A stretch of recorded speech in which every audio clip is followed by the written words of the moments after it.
Okay ra mo diha. Huwag may buntag sa nagbarog sa gawas. Makadungog mo na kung tagagawas. Isang kamot kung nakadungog. Very good. Nakadungog. Ikalima ng kaadlaw niya. Bari ko mamalandong sa matag-adlaw ang tibuok nga tema pikas-pikas gibahin-bahin nga to si ginagmayng mga tema nga mao'y pamalandungan. Sa di pa diay ako mga kauban nga taga San Nicolas, mga pilgrims karon, mga pilgrims, mga dinhi, mga devoto, ya labi na sa laing lugar. Ato kunong tanaw kinsay dili taga Lapu-Lapu din hebe, kinsay taga Mandawi. Way taga Mandawi. Anay gamay usa duha undom kabuok. Kinsay taga Cebu City. Wa lagi ha. Kinsay taga San Nicolas.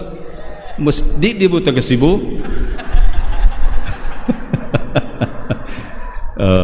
Nga kami pilgrims ron, gamay ra kay gibalibaran naman sa mong sakyanan.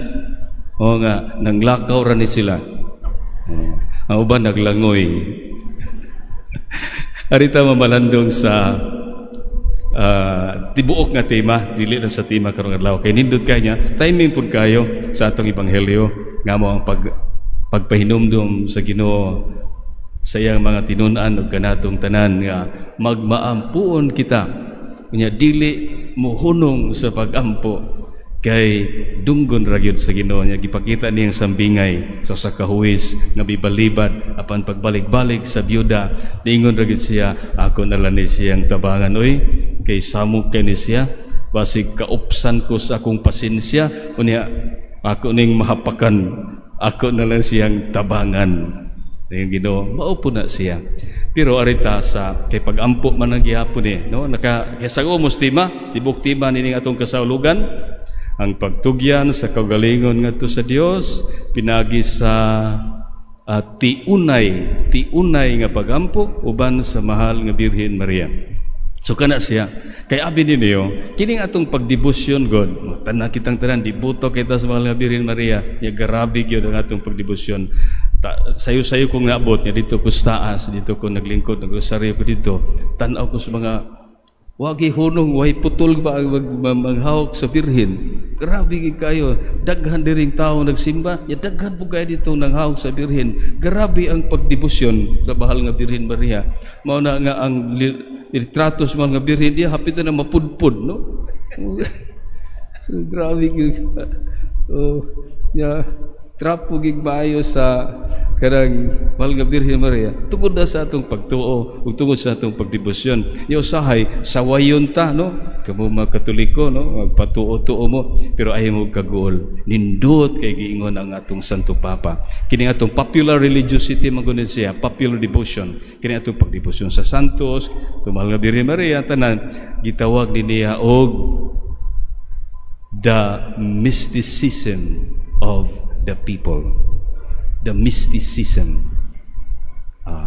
Pero di na ako na-explain. Balik ko sa, pero muna nga, nindot ni gihapon na itong pagdebosyon. Di nita nabuhi, di nita nagpadayon sa ato ang pagka-Kristohanon. Now, muna ang tema, yung muna sa pagampo, pagtugyan sa kagalingon. Ang tumunggid aning tanan, kaning nagampo ta, magdebosyon ta sa itong mahal nga Birhen Maria, maningkamot ta nga magpuyo sa itong pagtuo, maglikay sa sala, magmagihatagon sa uban, magmapasayloon, dili magbaton og pagdumot sa kaugalingon, kining tanang kaayo, bunga gini sa itong pagdebosyon, bunga gini sa itong pagkamampuon. Sa usa ka pulong, ang katapusan gyud, ang tawag gyud sa atong matag usa ka nato, mao gyud nga ang pagtugyan sa kaugalingon.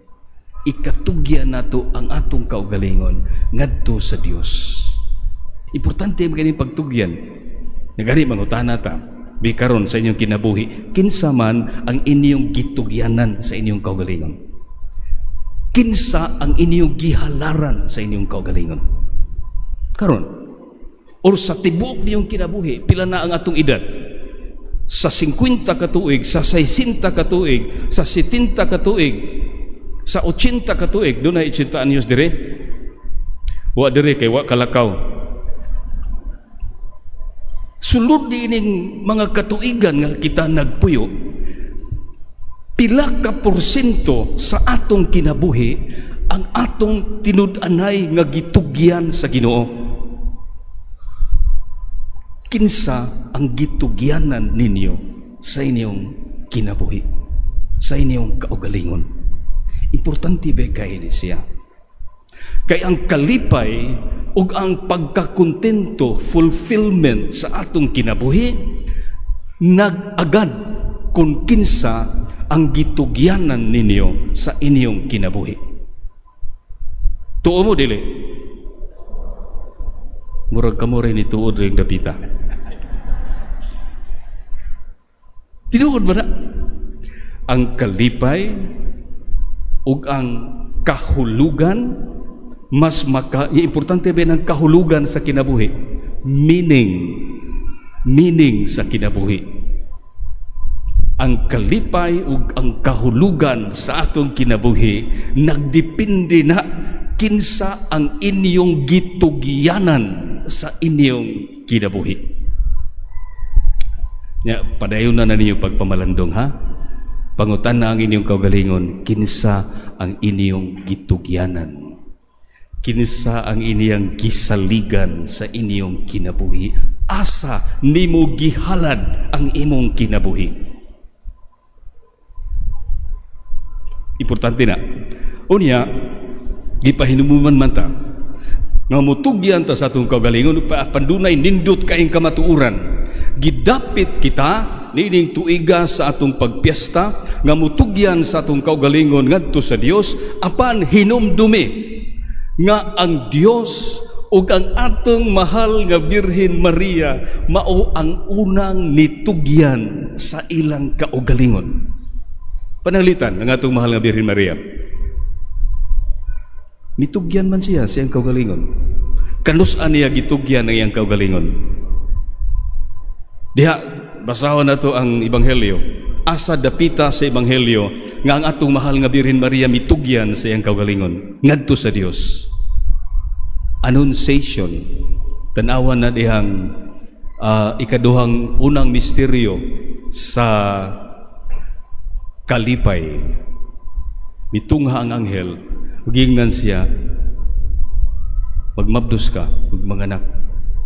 Ya, saan man iwa ko kibaw. Apan sa katapusan ingon siya, ug naa dinhi makita nato ang iyang pagtugyan sa iyang kaugalingon. Human nilang istorya, unsa giingon sa mahal nga Birhen Maria, kadto ka padipio dia kay suito di sila.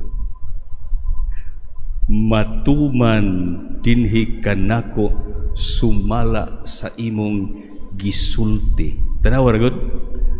Muray pagtugyan sa itong mahal nga Birhen Maria. Yun sa niya, matuman ngari kanako sumala sa imong gisulti. Gitugyan niya ang iyang kaugalingon. Nakasuway na mo, anak? Kaya nagitugyan niya ang kaugalingon ito sino? Ay baon ako, nakatugyan na mo nga ito suban, dali nangulit tao niyo.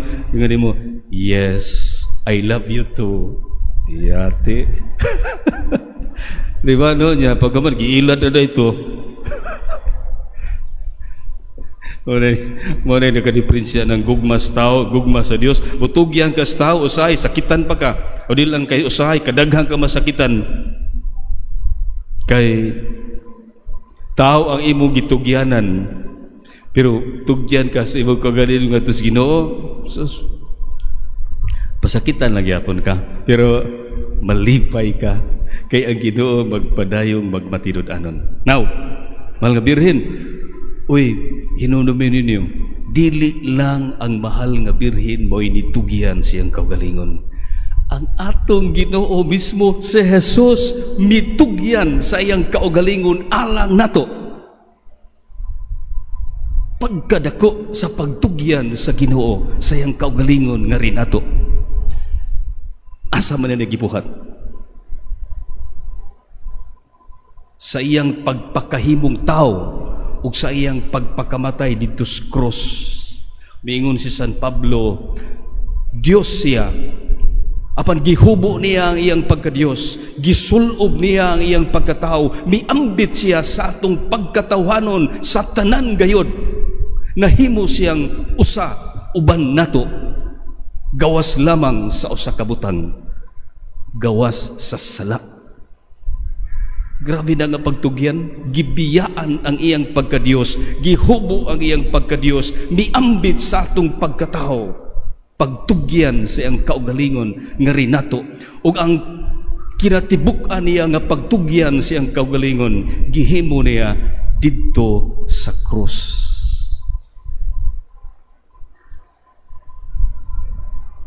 Grabe ang iyang pagtugyan.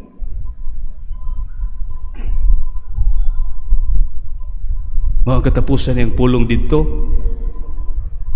natapos na. Natapos na. May suon, mo ni hinungdan, mo ni dakong katarungan, ang Diyos, ang mahal nga Birhen Maria, mitugyan sa ilang kaugalingon. O giimbitar kita nga kita usab mutugyan sa atong kaugalingon ngadto sa Dios. O niya, ang tema nag-ingon unsaon man isumpayan sa ikaduhang bahin, pinaagi sa tiunay nga pagampo. Ang kanada yung inyong pagampo, gibutangan ba nilang Father Bids og tiunay, no? Kay naatingalay pagampo nga dili tiunay, no? Di ba? Tiunay, tinud-anay, o na tinud-anay. Kanang inyong pagampo, tiunay, o inyong gitiunan ang Ginoo. Inyong Ginoo, dili gani mo hatagan Ginoo, di lagi ko magampo. Dili man na tiunay, tion. Do sulingan na diyan, no? Tion ato panamugos ya tiunay. Unsa may diyo? Tion, tiunay. Usahay Senyor, tion ni nga mo, no? Amo ni gadlok-kadlokon Ginoo. Akamo mga bana, kusog mo manion sa iyong asawa? O tiunay ay daw paghigugma? Tiunay, pinaagi sa tiunay. Kanang tiunay, hingpit, pure nga pagampo. Ang pagampo nga tiunay, mo'y magdana to ngadtos pagtugyan sa kaugalingon. Mo din siya, prayer should bring us to self-entrustment nga muhatag ta. Muna epektos pagampo. Ang pagampo di ay dili lang magdala na to grasya nga makadawat ta sa atong gipangayo. Ang pagampo di ay maghatod nato ngadto sa pagtugyan sa atong kaugalingon ngadto sa Dios. Muna effect sa prayer, dili lang makadawata kunili maghatag na tugkusog nga muhatag ta sa atong kaugalingon alang sa Dios. Tiunay nga pagampo mo na'y magdala. Hinaot nun ta, nga mo ni ata dire, ni amo dire, kung siya tuyo sa inyong pagdebosyon, na amoy gipangayo, nga kung dili ihatag, okay ra mo? Ay mo kagol, ihatag ya po na sa Ginoo. Mabito na itong ebanghelyo, pagampo ra gyud, pero sa insaktong panahon. Ihatag na siya. Ang atong gimobit na gipagisaan niya, panukto kamo o kamo ablihan, pangita o kamo makakaplag, pangayo o kamo hatagan. Ihatag na sa Ginoo niya, ato ginangkuptan. Usa na ka epektos pagampo, apan ang mas lawom nga epektos pagampo sa tiunay nga pagampo, mao nakita mo tugyan sa atong kaugalingon. Karon, duha pagkatapusan na lang ni, katapusang duha. Now, mayong kapag tugyan, unsa may kahulugan ana? Ginoo, akong itugyan akong kaugalingon. Unsang bahina sa imong kaugalingon imong itugyan? Di ba? Ginoo, akong itugyan. Unsa may tugyan nimo? Ang imong panahon, ang imong lawas, imo ning saman kining tanan, apan ang labigyod nga atong matugyan ang atong ikatugyan, ang atong kabubuton. Nya apil na tanan kung imong itugyan imong kabubuton, will power, matugyan na nimo tanan, imong panahon, tanan matugyan na nimo. Apil ang imong income, kabubuton, will. Kimura mo gunay atua, kana mo ingon ka, yes, Lord. Tanawa ra ang mahal nga Birhen Maria, usa may gitugyan. Sa ding pag-ingon niya, matuman dinhi kanako sumala sa imong giingon. Usa gitugyan dia?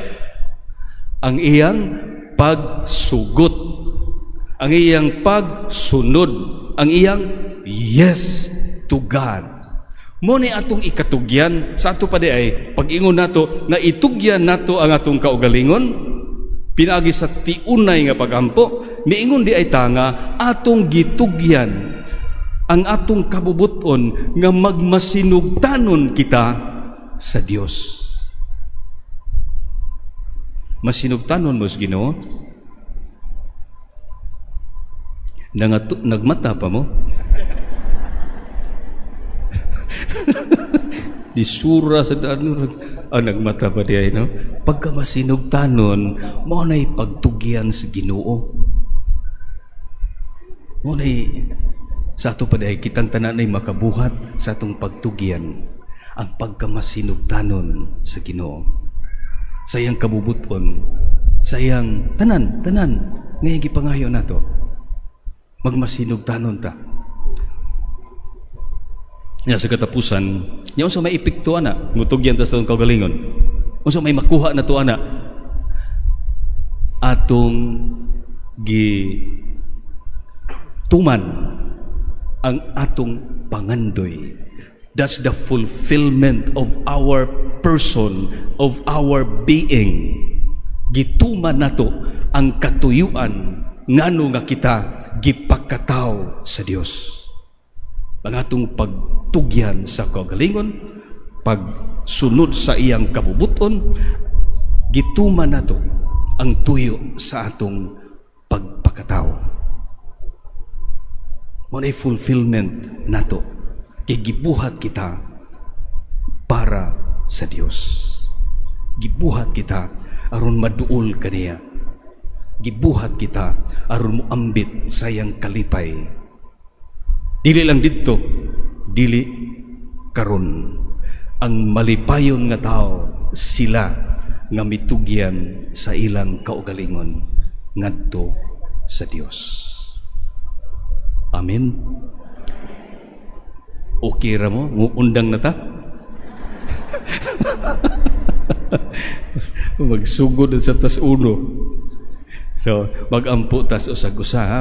Magampo ta. Tanawa imong tupad. Yampo ni siya. Yampo ta ka nga kamatugyan ni mo imong kaugalingon. Yampo ti ka nga malipayon ka. Kay kung inanak kalawom atong pagtugyan, bigita kuyawan bisag unsay may tabo sa atong kinabuhi. Hinaot nga mutubo kita niini, mahimo kita nga sama ni Maria, perhen sa regla, sama na Jesus, matinud-anon, masinugtanon sa Dios. Atong